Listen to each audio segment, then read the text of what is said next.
Hi everyone. ఇది వచ్చేసి చాలా రోజుల వీడియో, చాలా రోజులు కాదు చాలా నెలలు. ఇది మన పాత ఛానల్లోని వీడియోనండి. మన పాత ఛానల్ నేను నా సహస్తాతో నేనే తీసేసాను.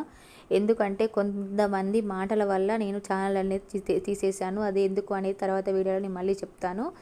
ఇప్పుడు వచ్చేసి మనము ఈ వంకాయలు ఉంటాయి కదా, వంకాయలను ముక్కలుగా మధ్యలో ఘాట్లు పెట్టేసి దాంట్లో వెల్లుల్లి దూర్ చేసి వీటిని కాల్చుకోవాలి. కాల్చుకున్న వంకాయలను ముక్కలుగా కట్ చేసేసుకొని కొంచెం మనము స్మాష్ చేసుకోవాలి. తర్వాత వచ్చేసి బాండీ పెట్టి దాంట్లో ఆయిల్ వేసి టమాటా, పచ్చిమిర్చి, ఆనియన్ వేసి బాగా ఫ్రై చేసుకున్న తర్వాత దీన్ని మనము వేసి మంచిగా ఫ్రై చేసుకోవాలి. దీంట్లో మనము కొంచెం ఉప్పు, పసుపు, కారం, ధనియాల పొడి అన్నీ వేసి బాగా ఫ్రై అయిన తర్వాత లాస్ట్లో వచ్చేసి ఈ గుజ్జును వేసేసుకొని బాగా ఆయిల్లో ఫ్రై చేసి తర్వాత వచ్చేసి కొత్తిమీర అనేది వేసేసుకొని స్టవ్ ఆఫ్ చేసుకుంటే ఈ వంకాయ గుజ్జు కర్రీ వచ్చేసి చాలా టేస్టీగా ఉంటుంది. ఒకసారి ట్రై చేయండి. ఇది చపాతీలోకి, పరాటాలోకి చాలా బాగుంటుంది.